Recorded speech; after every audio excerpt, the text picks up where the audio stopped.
morning, students. Today we are going to begin a new lesson which is being very familiar to you and which is being very practiced in our day-to-day life. It is regarding nothing but it is regarding the human rights. Human rights. So the concept of human rights, how the concept of human rights has developed along with the growth of the civilization. Along with the growth of the civilization, the concept of human rights have been developed. Human right, each human has his own right. Each human, even myself, yourself, and everybody, those who are living in this world, the human being, they all are having their own human rights. They all are having their own human rights. So this is essential. Human rights is essential for the peaceful living, coexistence and development of the human being. So human rights enable everyone to lead a life of dignity. Human rights enables everyone to lead a life of dignity. This ensures the development of better society. Human right ensures the development of the better society. Hence, UNO has declared human rights and has said it is the duty of the state, duty of the country to protect the human rights. So UNO has declared human rights. UNO, United Nations Organization, has declared human rights and has said it is the duty of the country to protect the human rights of its citizen. So human rights, what do you mean by human rights? Human rights are essential for the every human being. Human rights are essential for the every human being to lead a life of dignity. Human rights are conducive to the universal development of the human being. So human rights are necessary for the universal development of the human being. The roots of human rights are traced to the Athens. The roots of human rights are traced to the Athens and Sparta.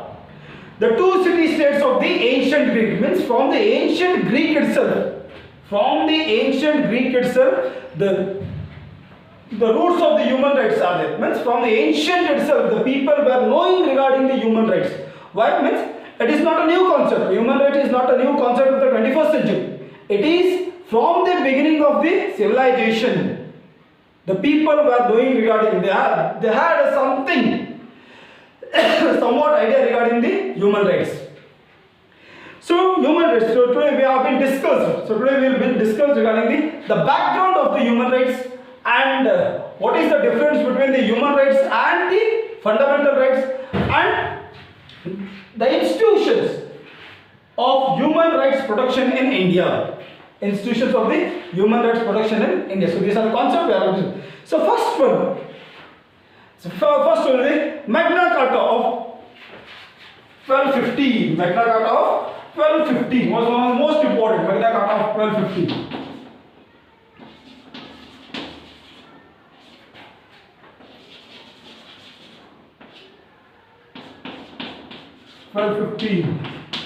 Magna Carta 1215C. So Magna Carta or the Great Agreement is the base of the English Constitution. Magna Carta. So even in the Indian, they have been adopted this Magna Carta, British. So Magna Carta is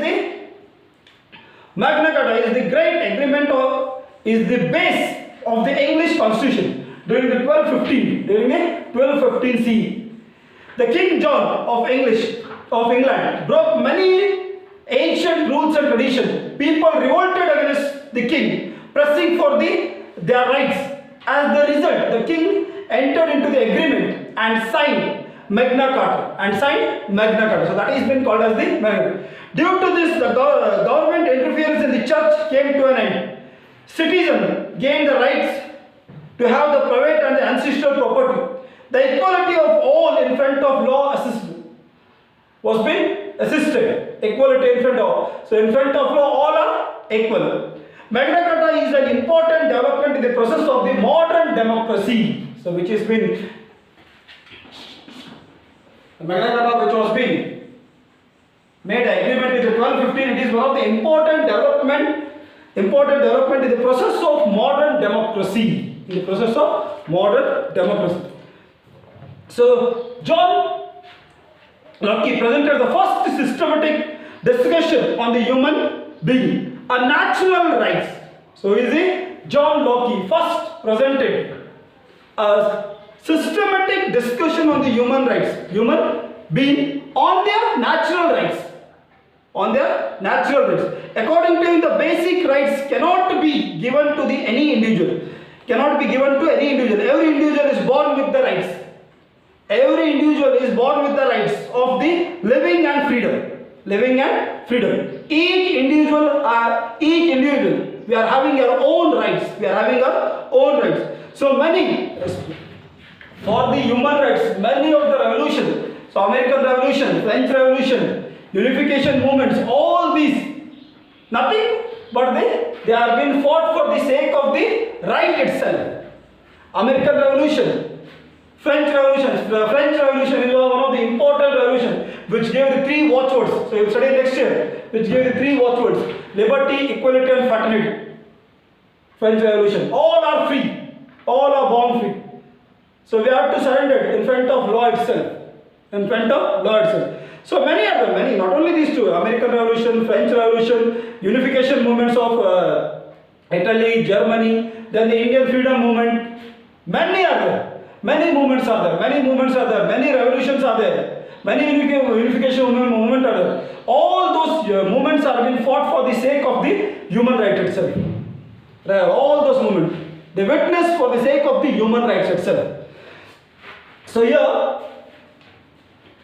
the preamble, the UN, United Nations Organization, especially after the World War I and World War II, to stop the war, future war, the United Nations, it was been formed, and that United Nations is a world organization, United Nations Organization.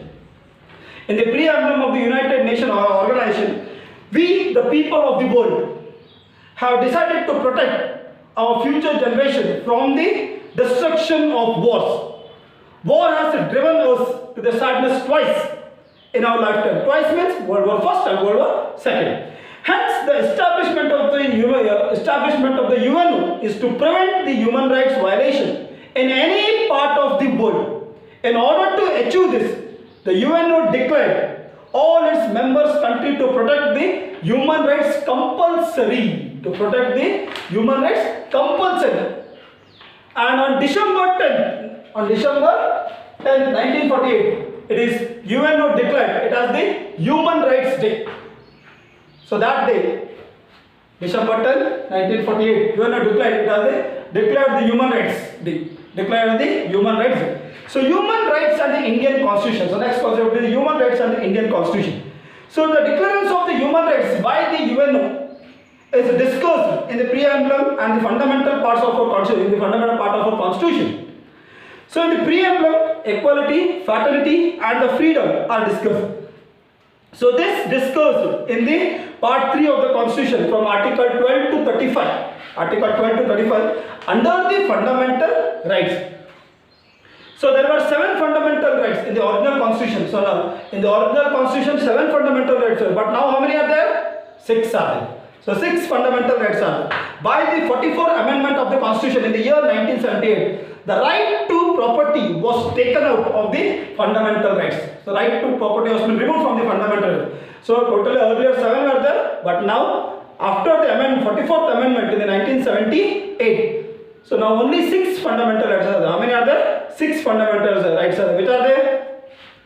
So right to freedom, right against exploitation, right to religious freedom, cultural and educational rights, right to the constitutional remedies, and right to equality. So these are the 6 fundamental rights which are the part of our Constitution. So next we will move towards the difference between the fundamental rights and the human rights. So what is the difference between the fundamental rights and the human rights? So fundamental rights and the human rights. So human rights are universal. So difference between the fundamental rights and human rights. So first, human rights. Human rights are universal.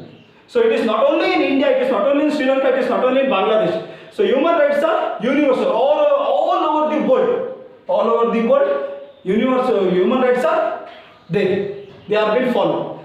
So it is the holistic development. So these upheld the dignity of human being.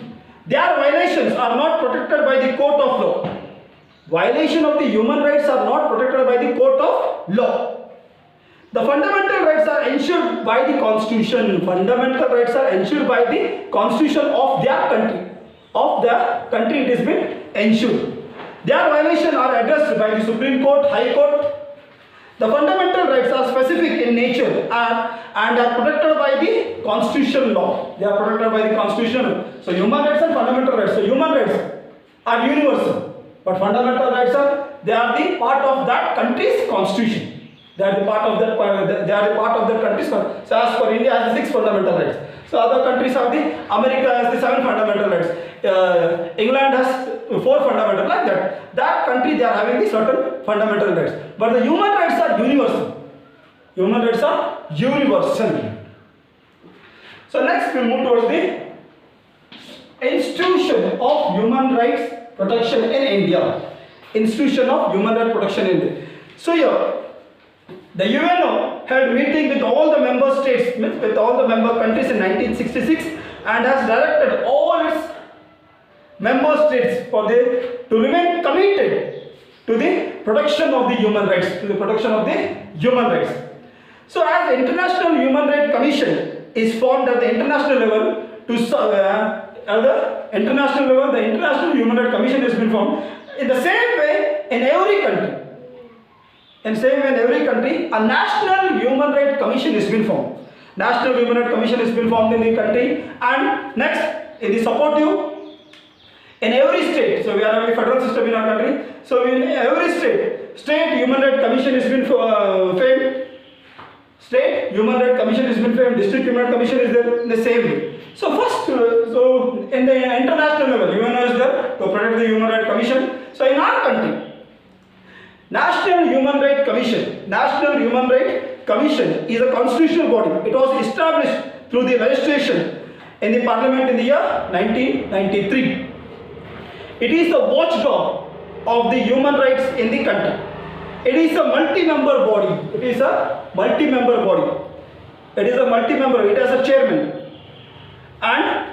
a chairman and 4 members. The chairman should be the retired judge of the Supreme Court. The members should be either of the current judges of the High Court or the retired judges. And the 2 members should be the practical knowledge of the human. The 2 members, they should have the practical knowledge of the human rights. So they are the members. The commission has also 4 ex-officers members. The chairman and the members are appointed by the President of India. Their term is 5 years. Or at the age till the age of 70. So this is regarding the human rights. It is so independently. So it works independently. In the same way, next comes the State Human Rights Commission. So as per the human rights laws in the 1980s, the State Human Rights Commission was been established at the state level. So they take the human right violation case. The State Commission has 1 chairman and 2 members. The chairman should be retired judge of the High Court. Next comes the National Commission for Scheduled Caste. So National Human Rights Commission, the National Commission for the Scheduled Caste and Tribes. So both are one, but now it is the National Commission for Scheduled Caste is different. It is bifurcated.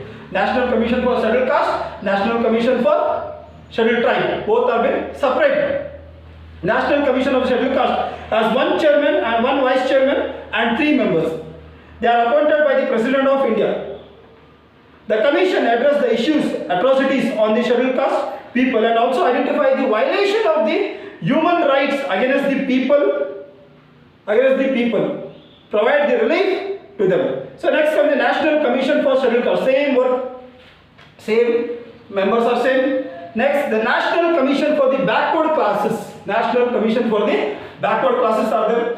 National Commission for Women. National Commission for Minorities. So these are the institutions to protect the human rights in India. So not only this, the central government has implemented many laws to protect from the exploitation. Minimum Wages Act of 1948, Prevention of Unethical Activities of 1956, Prohibition of Dowry Act of 1961, Prohibition of Bonded Labor Act of 1976, Sati Prevention Act of 1987, Human Right Protection Act of 1993, Right to Information Act of 2005, Domestic Violence Prevention Act of 2005. So these are the certain acts implemented by the Indian government, especially to protect the rights of the people, So this is regarding the human rights. So whatever I have been said, only that much is enough. No need to go in brief. So whatever I have been said, that much is enough. So if any doubt or any confusion is there, so you can call me. Thank you.